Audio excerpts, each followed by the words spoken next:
今天出去逛街，有组织骚扰一直骚扰我。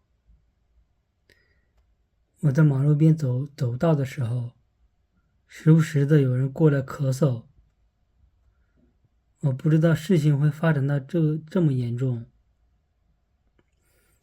还有一个是，他们使用颅内传音。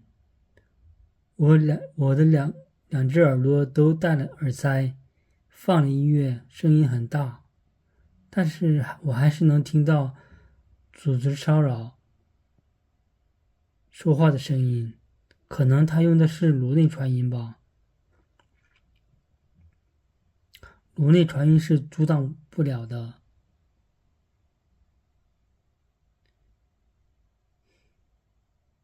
我不知道怎么办。